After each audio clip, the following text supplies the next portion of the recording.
to connect a region of over 600 million bridges between our lands.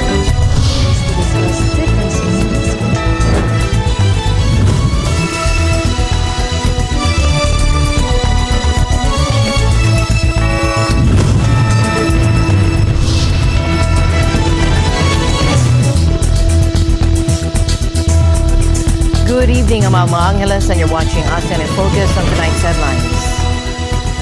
Moroccan earthquake devastation. Rescue teams are redoubling their efforts following a catastrophic earthquake that struck Moroccan mountain villages last week, resulting in nearly 3,000 fatalities and leaving countless others without homes.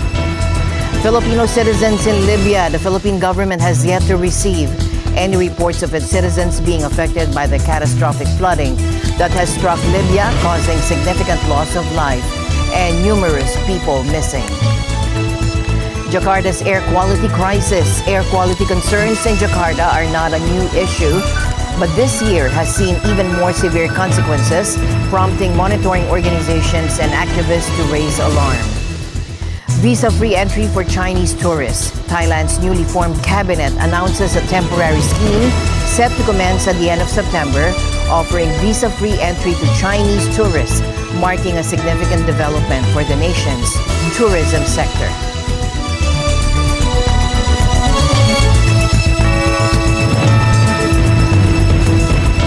Rescue teams have intensified their efforts in the wake of a devastating earthquake that struck Moroccan mountain villages last week, leaving thousands of people dead and many others homeless. As hope for finding survivors diminishes, vehicles loaded with essential supplies are now navigating treacherous mountain roads, delivering much-needed food and tents to those affected by the nation's most powerful earthquake on record, and its deadliest in over 6 decades. Hour drive from here. So far we've been up in the mountains looking for villages that were unable to be reached by local authorities, but we are here to help with the rescue of savable life. We are days into the rescue mission now, but we're still hopeful that should the local services require our services, we can help and give them assistance. At the minute, we're an assessment team here to look at what we can help with before we make the decision to move our whole base of operations up here, if it's permitted. And just the dogs that we have detect live scents, so we hope that will be the case. However, as you can see, there's a lot going on. Despite the initial catastrophe, smaller quakes continue to shake the disaster zone, further complicating the ongoing rescue and relief operations. In the village of Imin Tala, one such tremor triggered falling stones, resulting in an injury witnessed by AFP journalists on the scene. Morocco is in a state of mourning as the official death toll, updated late Wednesday, now stands at a staggering 2,946 with 5,674 reported injuries. Now, these numbers are far from final as recovery teams are tirelessly working to retrieve bodies, including one tragic discovery in the collapsed remains of a home in the mountain village of Talat Niyakub. دوار كامل ومشى. أنا بالنسبة لي والناس كاملين ماشي غير أنا، مشات العائلة كاملة مشات. مشاو 3 دراري، جوج دراري وجوج بنيتات وواحد الدري اللي مشاو مساكن، الوالدة المرأة كلهم مشاو، عمي خويا بنت عمي كلهم مشاو في هاد الدار دابا هاد. لا دامي الحمد لله على كل حال. In the face of this catastrophe, Morocco has accepted assistance from rescue teams dispatched by Spain, Britain, Qatar, and the United Arab Emirates. However, it has declined offers to aid from several other nations, including the United States, France, and various Middle Eastern countries. On Wednesday, the U.S. pledged $1 million in support for local relief efforts and deployed a small team to Morocco to assist in assessing the situation.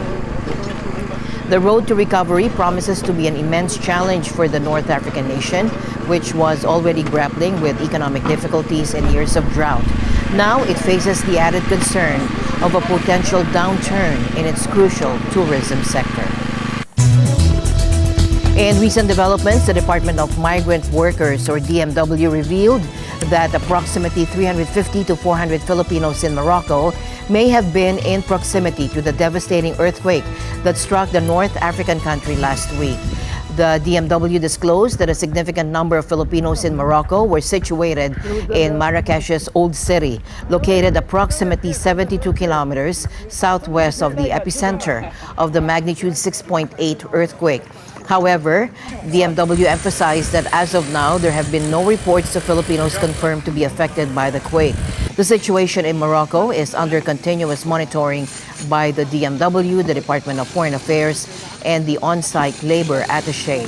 The Philippine Embassy in Morocco had previously stated that no Filipinos were reported as injured or killed in the aftermath of the powerful earthquake. Furthermore, DFA Assistant Secretary Paul Cortez stated that no Filipino had expressed an intention to be repatriated from Morocco.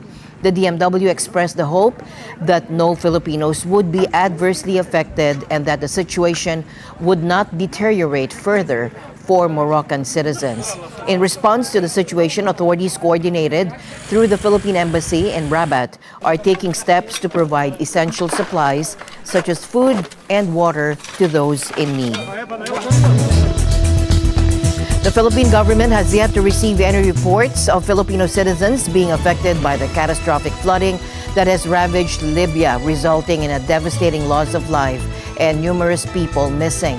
Despite encountering communication challenges in the region, the Philippine Embassy in Tripoli has conveyed that there have been no reported Filipino casualties thus far. The Department of Foreign Affairs has disclosed that the Filipino community coordinators in the area have been in touch with the embassy, affirming the absence of Filipino casualties.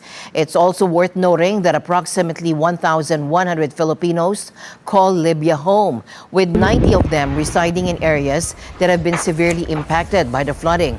Most of these Filipino expatriates are employed as nurses and clinical instructors, and they were preemptively relocated to higher ground by the hospital management as the typhoon's fury approached. However, the DFA has acknowledged that communication remains a formidable challenge due to the widespread electricity outages in many areas. In response to the situation, the Philippine Embassy in Tripoli has initiated contact with Filipino community leaders in the affected regions and continues to closely monitor developments related to the disaster. In a tragic turn of events, Libya is now grappling with the aftermath of the colossal flood that has left thousands of people dead with thousands more missing. The eastern city of Derna has been particularly hard hit as its streets are now lined with the bodies of victims covered in blankets. Relief efforts have kicked into high gear with nations such as Turkey, Egypt, and the United Arab Emirates swiftly dispatching aid to assist Libya, a nation already scarred by years of conflict. The disaster has also forced tens of thousands of residents to flee their homes. The Mediterranean coastal city of Derna was struck by a massive flash flood late Sunday, with eyewitnesses likening it to a tsunami. This catastrophic event unfolded when two upstream dams burst under the relentless onslaught of torrential rains brought by Storm Daniel. Climate experts assert that Libya's ordeal is the result of a confluence of factors, including the consequences of a warming planet and years of political instability and insufficient investment in infrastructure. These hurricane-strength Mediterranean storms, referred to as medicanes, are known to intensify as warmer air absorbs more moisture. Regrettably, climate-induced extreme weather events tend to exact the heaviest toll on nations grappling with conflict, poverty, and insufficient infrastructure, along with inadequate early warning systems and emergency response capabilities. As the world experiences rising temperatures, Libya's tragedy serves as a stark example of the kind of devastating flooding incidents we may increasingly witness in the future, as noted by University of Bristol climate science professor Lizzie Kendon. In response to the devastating floods in Libya, the UN High Commissioner for Human Rights, Volker Turk, remarked today the events caused by Storm Daniel serve as a grim testament to the destructive consequences that a shifting climate can inflict upon our planet. I'm profoundly distressed that thousands of lives have been so brutally swept away in eastern Libya. And so many more people have lost their loved ones, their homes, their communities, and their access to basic needs. Storm Daniel is yet another lethal reminder of the catastrophic impact that the changing climate can have on our world. I call on all Libyan political actors to overcome deadlocks and divisions and to act collectively in ensuring access to relief.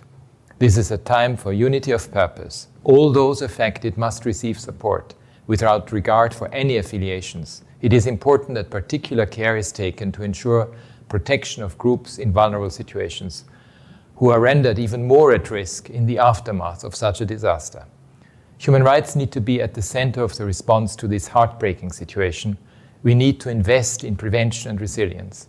I stand in solidarity with the people of Libya with my deepest heartfelt condolences to those who are mourning irreplaceable losses. Air quality issues in Jakarta are far from new, but both monitoring organizations and activists are pointing out that this year has witnessed even more severe effects. According to the Swiss-based monitor IQ Air, Jakarta, a metropolis of approximately 30 million inhabitants, endured the world's most severe air pollution on multiple occasions last month.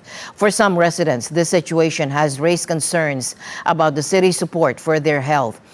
Full WFH waktu itu dan stres dengan pekerjaan gitu ya, saya tinggal keluar ke balkon menghirup udara seger, balik lagi tuh udah bisa fresh lagi mikir kerjaan dan lain sebagainya gitu. Nah kalau sekarang malah kebalikannya gitu, saya bahkan nggak berani ke balkon sama sekali karena itu malah jadi stresor baru saya gitu ya. Dan dulu itu ketika sebelum polusi saya rajin olahraga gitu, ke GBK, kemudian Car Free Day segala macam. Jalan kaki juga lumayan rajin gitu ya kemana-mana. Nah ketika polusi ini kemudian melanda gitu ya, saya kemudian merasa nggak aman untuk kemudian jogging dan sebagainya, sehingga aktivitas kebanyakan indoor gitu ya, itu akhirnya mempengaruhi berat badan juga lumayan naik secara signifikan gitu ya. Dan sekarang juga active guy, he's an active boy, so to see him like unable to do things and just sleep around and coughing all day is. The first reaction was like sad, of course, but then that sadness became anger, knowing that it's something that is not my fault. In response to mounting pressure, the government has started acknowledging the role of industrial activities in the thick smog that envelopes the capital. It has taken action against 13 companies in recent weeks for failing to meet operational standards. Prior to a regional summit last week, it even curtailed power generation at the Suralaya coal plant near Jakarta in an attempt to address the high levels of PM 2.5, a category of pollutants that can deeply penetrate the respiratory system. Dikonfirmasi Kementerian LHK terkait dengan penegakan hukum terhadap sumber-sumber pencemaran, terutama dari industri pembangkit listrik dan lain-lain, dan juga uji untuk emisi kendaraan yang. Despite these efforts, Jakarta, with its population of around 30 million, still endured the world's worst air pollution on multiple occasions last month, according to IQ Air.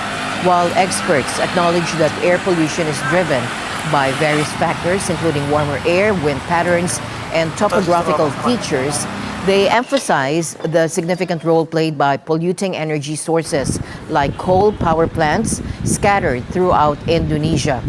Data analysis conducted by the Center for Research on Energy and Clean Air, which is CREA, suggests that emissions from Indonesia's coal-fired power plants in 2022 were responsible for approximately 10,500 deaths and health-related costs amounting to $7.4 billion. In response to the growing environmental challenges, Indonesia has committed to halting the commissioning of new coal plants from 2023 and aims to achieve carbon neutrality by the year 2050. In a proactive response to the heightened risk of wildfires attributed to the El Nino climate pattern, the South Sumatra Police took swift action. They deployed a contingent of 300 officers to villages deemed vulnerable during this year's dry season. The move comes as part of Operation Stop Wildfires, a critical component of the government's comprehensive efforts to prevent land and forest fires in the region. Authorities have reported that approximately 30 hectares of forest and peatland in South Sumatra province have already been affected by fires. And this situation is further exacerbated by a prolonged dry season across the archipelago, elevating the wildfire risk on several islands, including Sumatra and Sulawesi. In a tragic incident in Vietnam's capital, Hanoi, authorities have confirmed the loss of 56 lives in a devastating apartment block fire. Witnesses recounted horrifying scenes with screams echoing from within the building and even reports of a young child being thrown from the structure. Now, this fire, the deadliest in Vietnam in 2 decades, erupted shortly before midnight on Tuesday at the parking floor of a 10-story building, which was densely populated with parked motorbikes. Firefighters managed to extinguish the flames by Wednesday morning, but their efforts were hampered by the challenging task of gaining access to the building. Situated in a narrow alley within a residential area in southwest Hanoi, the complex lacked essential safety features such as emergency exits and exterior emergency ladders. The building's small balconies were encased in iron bars. Authorities have disclosed that approximately 150 individuals resided in the complex, adding to the complexity of the rescue and recovery efforts. Em bị nhét cái khăn cho nước vào xong cái khăn dưới cửa ấy. Cả nhà cùng cố thủ, chồng với hai vợ chồng hai đứa con cố thủ trong nhà. 5 tiếng sau từ 12 giờ đến 5 giờ kém bắt đầu người cứu. Eyewitnesses recounted harrowing stories of residents resorting to desperate measures, including throwing a small child from an apartment to escape the engulfing flames. Some neighbors reported witnessing several others leaping from the building in a bid to save themselves. In response to this tragic incident, Prime Minister Pham Minh Chinh visited the site on Wednesday and also met with survivors in the hospital. He has ordered a thorough investigation into the circumstances surrounding the fire. In a high-profile address during the 10th Asia Summit of the Milken Institute in Singapore, President Marcos Jr. emphasized the Philippines' robust economic fundamentals, the upcoming Maharlika Investment Fund, and the flourishing tech ecosystem as key factors that make the country an attractive destination for new investments. President Marcos particularly highlighted the significance of the Maharlika Investment Fund, which is poised to become the country's first sovereign fund.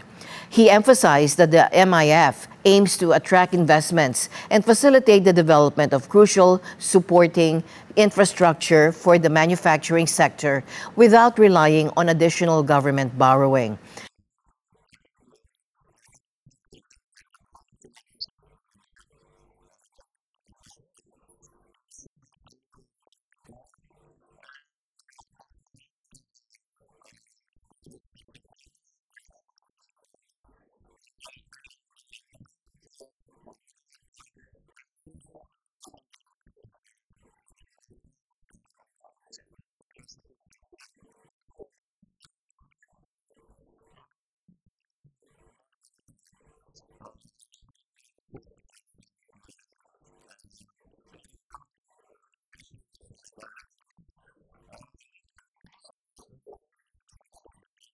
The president urged attendees to view the Philippines as a prime investment destination, citing its rapid economic growth, strong domestic demand, skilled workforce, and investor-friendly policies based on last year's GDP data. He also stressed the Philippines' rapid digital transformation, noting the thriving tech ecosystem, dynamic startup culture, and advancements in areas like e-commerce and fintech.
The Milken Institute is a renowned American nonprofit and nonpartisan think tank known for its research publications and conferences, which apply market-based principles and financial innovations to address social issues.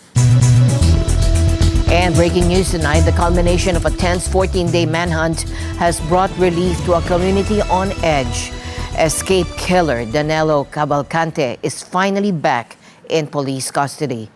I'm pleased to be able to report that thanks to the extraordinary work of law enforcement officials from here in the Commonwealth of Pennsylvania, our local leaders here in Chester County, and from our federal partners all across this nation, shortly after 8 a.m., our suspect was captured.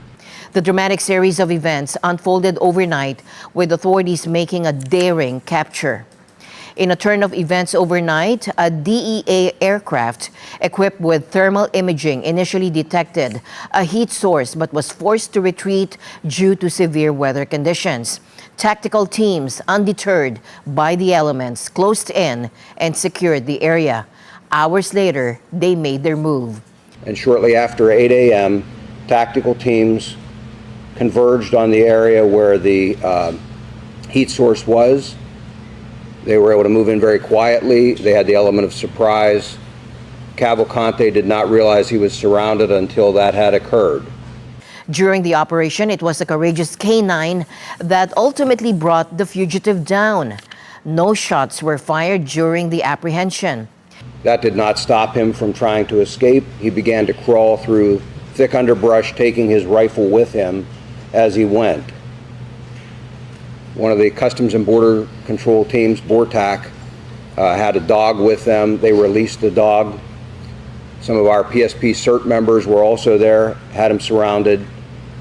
The dog subdued him, and team members from both of those teams immediately moved in. He continued to resist, but was forcibly taken into custody. No one was injured. The manhunt began when the elusive Cavalcante was spotted crab walking out of prison. Over the next 2 weeks, he was seen multiple times, including a startling doorbell video when he attempted to contact a former co-worker. He then stole and abandoned a van before managing to acquire a rifle and ammo while on the run. The family of Jebo Brandao, the ex-girlfriend Cavalcante was convicted of murdering, has released a statement expressing their deep gratitude for the support and hard work of law enforcement authorities. Turning our attention to Washington, the White House has taken a strong stance, condemning House Speaker Kevin McCarthy's decision to launch an impeachment inquiry against President Biden. Speaker McCarthy, in turn, has staunchly defended his move. An impeachment inquiry is simply empowering the House to a greater level to get the documents they need to answer a question. So what it is how do you answer a question? Now, first of all, what is the question? Well, let's walk through what we know today and why it transferred just in the last little bit. We do know that an FBI informant has alleged to the FBI a number of years ago that the vice president, that there was a bribe and that you wouldn't find the money because of shell companies. We do know now the Biden family created 20 shell companies. We do know now that $20 million went to them. We do know now what President Biden told the American public was not true, that he never talked to his son about his business dealings. You see Republicans in Congress, right? They have spent all year investigating the president. That's what they've spent all year doing. And have turned up with no evidence, none, that he did anything wrong. I mean, that is what we've heard over and over again from their almost year-long investigation, and that's because the president didn't do anything wrong. Even House Republicans have said the evidence does not exist. The House Republicans have. U.S. President Joe Biden weighed in on the matter during a statement earlier today, expressing that he is not focused on the impeachment inquiry initiated by Republican lawmakers just a day ago. As the political landscape continues to shift, Democrats argue that McCarthy's decision may be driven by a desire to appease the more conservative factions within his party. However, this move has not gone without its challenges. Representative Matt Gaetz of Florida, a prominent Republican figure, has dismissed Speaker McCarthy's announcement of an impeachment inquiry as a mere baby step. Now, moments ago, Speaker McCarthy endorsed an impeachment inquiry. This is a baby step following weeks of pressure from House conservatives to do more. Gaetz has gone further, issuing a warning that he intends to force a vote on removing McCarthy from his position as Speaker if certain demands are not met. It's also worth noting that Speaker McCarthy had initially promised a vote on the impeachment inquiry. However, he later proceeded to launch the inquiry independently, citing the Democrats' similar actions against former President Donald Trump. Nancy Pelosi changed the president of this House. But that was This doesn't preclude from Nancy Pelosi changed the president of this House on September 24th. It was withheld and good enough for every single Democrat here. It was good enough for the judge. Why would it have to be different today? What we've learned in the last... As my usual habit, I'd like to end the day on a positive note. Let's encourage and build each other up so that no one is left behind. And that's it for tonight's broadcast. I'm Alma Angeles. Stay in the news because we live in extraordinary times. Good night.